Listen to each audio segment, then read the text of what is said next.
Sal, setelah pergi dari rumah itu, Rai mengalami dilema. Rasa tidak tega pada Eliana membuat Rai mengambil keputusan untuk pergi menemui Morgan. Jujur saja, dia iba dengan gadis itu. Dia tahu tidaklah mudah bagi Eliana, dan dia juga tahu pasti timbul rasa ingin tahu di hati gadis itu tentang sosok yang selalu tidur dengannya. Perjanjian yang rumit. Dia tahu persyaratan yang dibuat oleh Morgan bukanlah persyaratan mudah. Jika bukan karena terdesak, dia yakin Eliana tidak akan pernah mau.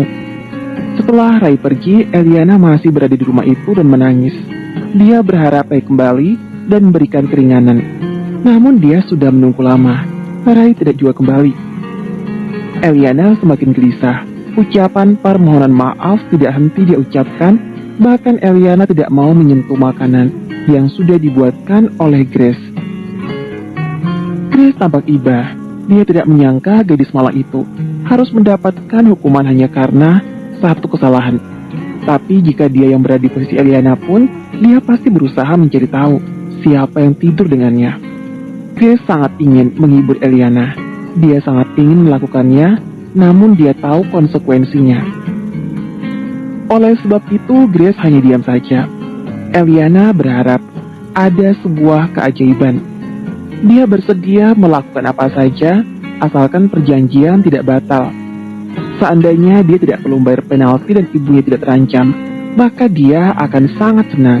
Karena perjanjian yang sudah batal, tapi konsekuensi dari perjanjian itu sungguh membuatnya tidak berdaya. Rai pergi menemui Morgan di kantornya. Dia akan mencoba untuk membujuk Morgan agar tidak membatalkan perjanjian yang telah disepakati dengan Eliana. Dan dia harap Morgan mau mempertimbangkan untuk memaafkan Eliana. Rai bahkan menunggu Morgan yang belum bisa diganggu. Semua itu dilakukan untuk gadis malang yang sedang berjuang untuk penyakit ibunya. Memang bukan urusannya, tapi dia tidak tega, apalagi Eliana memohon dengan sangat. Cukup lama Rai menunggu dan begitu melihat sang asisten yang selalu melakukan apapun perintahnya. Morgan tampak acuh. Dia bisa menebak apa yang hendak Rai bahas, tapi sesungguhnya secara kebetulan dia memang ingin meminta Rai melakukan sesuatu untuknya. Ganti yang lain, Rai, perintahnya. Aku rasa tidak ada yang lebih baik daripada dirinya, Tuan Muda, jawab Rai. Dia tahu maksud Morgan tanpa perlu bertanya. Apa maksudmu? Apa kau pikir wanita hanya ada satu dunia ini? Apa tidak ada wanita lain selain wanita itu? Terus terang saja, aku tidak suka dengan wanita yang tidak bisa mematuhi perjanjian. Apalagi dia sudah tahu semuanya. Saat ini, aku tidak membelanya, Tuan Muda. Tapi apa kau tidak mau memaafkan dirinya? Tanya Rai. Dia akan berusaha membujuk sebisa mungkin. Tidak, aku bukan orang yang bermurah hati. Jadi, tidak ada kesempatan untuk orang yang sudah melanggar perjanjian. Aku tahu, kau orang selalu tegas mengambil keputusan. Aku tahu, memang banyak wanita di luar sana. Tapi yang seperti dirinya tidak ada. Wanita yang mau melakukan hal itu demi apa yang kau tawarkan pasti banyak. Tapi yang melakukan hal itu dengan niat tulus tidak akan ada. Kau menginginkan keturunanmu dilahirkan oleh wanita yang memiliki perilaku baik, dan dia orang yang tepat. Kau tidak akan menyesal keturunanmu dilahirkan oleh dirinya, karena dia melakukan hal itu untuk seseorang yang disayangi.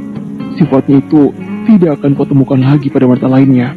Jadi aku harap kau mempertimbangkan keputusanmu untuk membatalkan perjanjian kalian berdua. Ucapan yang aku katakan seolah-olah kau sedang membela dirinya, Rai. Apa kau mulai berani membantahku? Morgan menatap ke arahnya dengan tatapan tidak senang. Bukan seperti itu, Tuan Muda. Sudah kukatakan, aku tidak membelanya. Aku sudah lama melayanimu. Aku tahu kenapa kau tidak mau menikah. Dan aku tahu kenapa kau tidak mau menjalin hubungan serius dengan seorang wanita. Tapi percayalah, tidak semua seperti yang kau kira. Aku tidak memintamu untuk mencintai siapapun. Tapi aku hanya ingin kau sedikit bermurah hati dengannya. Aku sudah tua, tidak bisa menemanimu lebih lama lagi. Jadi harap kau mendengarkan nasihatku, dan mungkin saja ini nasihat yang terakhir dariku. Morgan memandangi Ray dengan serius. Pria tua itu memang sudah lama melayani dirinya, bahkan Ray yang selalu bersama dengannya. Saat ibunya pergi meninggalkan dirinya yang masih kecil di tengah badai salju, perceraian kedua orang tuanya sudah membuatnya menjadi seperti itu. Dia sangat mengharapkan ibunya, tapi ibunya justru pergi dengan pria lain di depan matanya. Begitu juga dengan ayahnya yang selalu membawa pulang wanita berbeda setiap hari.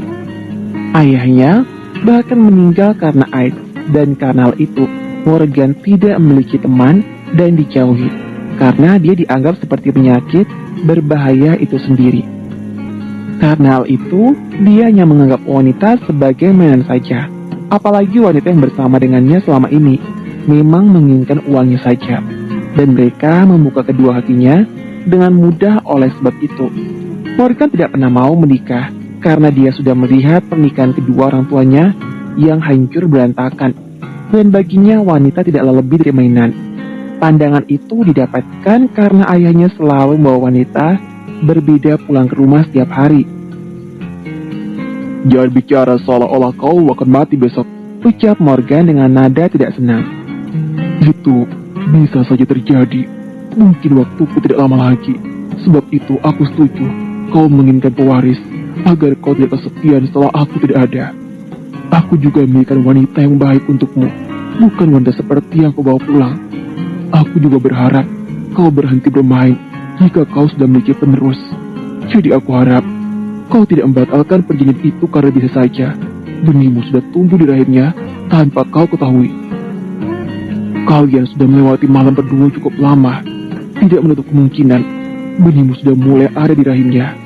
Ray berharap Morgan memikirkan apa yang dia katakan dan mempertimbangkan keputusannya untuk membatalkan perjanjian itu. Tatapan Morgan tidak lepas dari Ray. Apakah dia harus bermurah hati pada wanita itu? Jujur saja, dia bukan orang yang bermurah hati. Apalagi wanita itu bisa kembali mengulangi apa yang dia lakukan semalam. Bagaimanapun dia tidak suka apa yang telah dilakukan oleh wanita itu. "Tolong, dipikirkan lagi Tuan Muda. Percayalah, kau tidak akan menyesal keturunanmu dilahirkan olehnya. Pikirkanlah lagi. Aku akan menunggu perintah darimu jika kau sudah mengambil keputusan yang tepat," ucap Ray seraya membungkuk, lalu melangkah keluar dari ruangannya. Morgan tidak menjawab dan membiarkan Ray keluar. Apa benar wanita itu sudah hamil? Rasanya tidak mungkin. Ray terlalu membesarkan masalah. Dia tidak akan menarik kembali apa yang telah diputuskan. Lebih baik dia tetap membatalkan perjanjian dan memerintahkan Ray mencari wanita lain agar tidak ada yang berani bermain-main dengan dirinya. Seharusnya dia melakukan hal itu, tapi kenapa dia jadi memikirkan nasihat Ray? Apa dia benar-benar harus berubah pikiran? Bagaimana jika yang Ray katakan benar? Jika wanita itu sedang mengandung benihnya, sebaiknya dia memikirkan hal ini baik-baik, karena dia tidak mau ada yang membawa benihnya pergi kemanapun. Dan terakhir, Eliana sudah pergi dari rumah itu. Dia melangkah tanpa tujuan arah. Air mata tidak bisa dia bendung sedari tadi. Dia tidak tahu harus pergi kemana. Eliana pergi dengan banyak pikiran. Dia tidak berani menemui ibunya karena dia tidak tahu apa yang harus dikatakan pada ibunya. Padahal ibunya sudah sangat senang mendapatkan perawatan yang terbaik, tapi sekarang dia menghancurkan kebahagiaan ibunya. Air mata dihapus dengan kasar. Eliana merasa tidak ada jalan lagi untuknya. Sepertinya dia harus membawa ibunya pulang. Ancaman itu bukanlah ancaman biasa. Jika dia sedang hamil saat ini, dia yakin pria itu tidak akan membatalkan perjanjiannya. Tapi sampai sekarang dia belum juga hamil. Kenapa? Kenapa semua kembali terasa sulit, bahkan dia justru semakin berada di dalam masalah besar? Kenapa dia merasa Tuhan itu tidak adil padanya? Eliana masih saja berjalan tanpa tujuan arah. Dia benar-benar bingung harus melakukan apa setelah ini. Keajaiban yang diharapkan sepertinya tidak mungkin terjadi. Apa yang harus dilakukan sekarang? Dia sungguh tidak tahu. Ray masih menunggu Morgan mengambil keputusan. Dia sangat berharap Morgan memaafkan perbuatan Eliana yang berusaha menjadi tahu siapa dirinya. Dia pun berharap Morgan mikirkan yang dia katakan karena bisa saja benih Morgan benar-benar sudah tumbuh.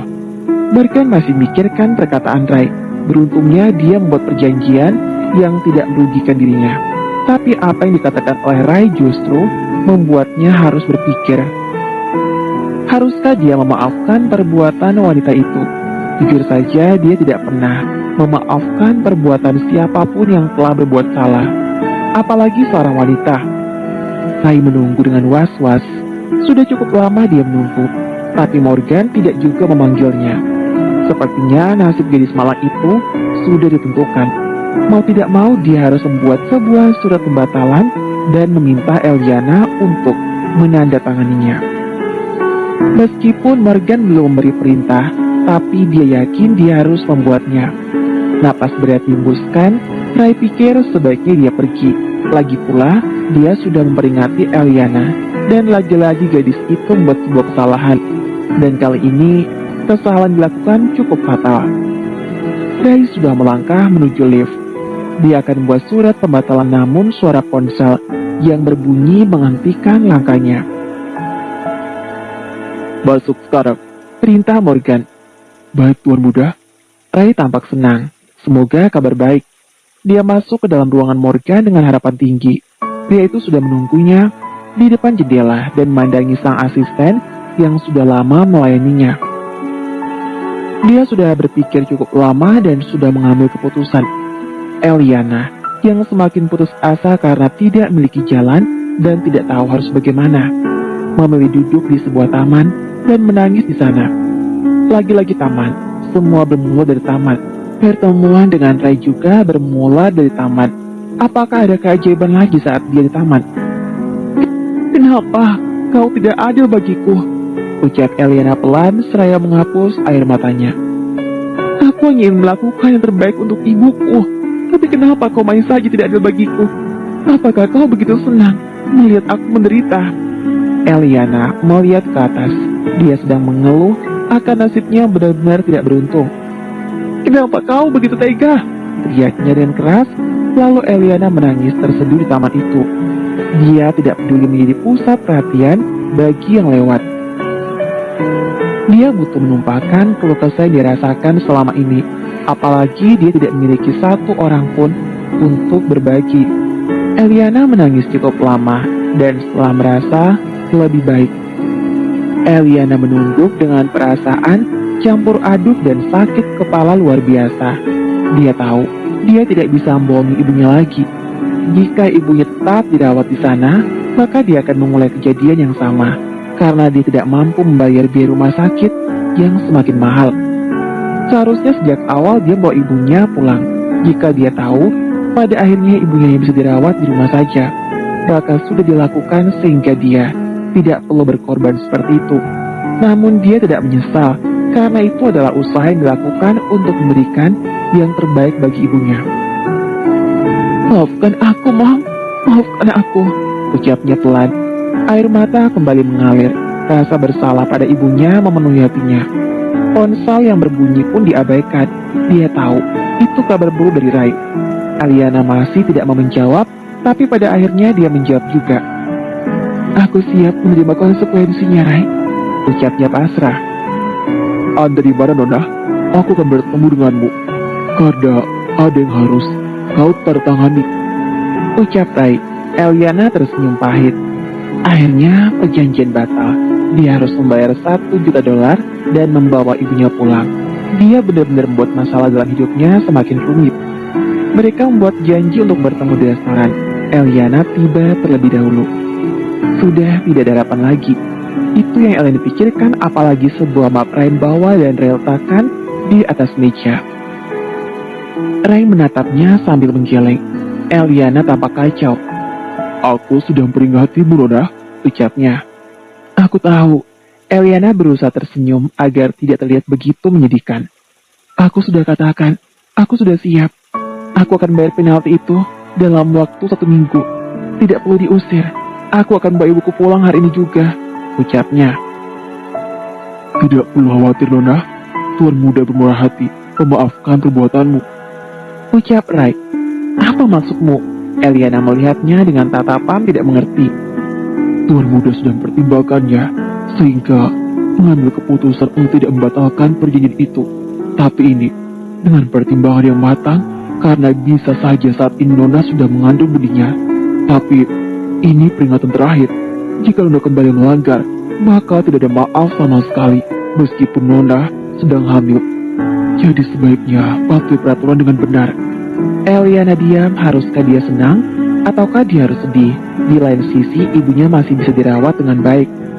Sedangkan di sisi lain, dia sudah tidak tahan terikat dengan perjanjian itu, apalagi dia yakin peraturannya akan semakin banyak. Dan benar saja, Kai mengeluarkan kertas yang dia bawa dan memberikan kertas itu padanya. Ada beberapa poin tambahan yang harus oleh Eliana ikuti agar kejadian ini tidak terulang kembali. Tuan muda juga ingin perjanjian itu cepat selesai. Oleh karena itu, Nona Eliana harus menjaga diri agar cepat hamil. Semakin cepat semakin baik, agar perjanjian antara kalian segera selesai. Eliana mengembuskan napasnya. Sudah terlanjur. Daripada dia rugi, lebih baik dia dilanjutkan saja. Dengan begini, dia tidak akan mengecewakan ibunya dan tidak akan bohongi ibunya lagi. Eliana menandatangani beberapa kesepakatan lagi. Apapun isinya, dia tak peduli. Seperti yang mereka katakan, dia harap dia segera hamil agar perjanjian mereka cepat selesai.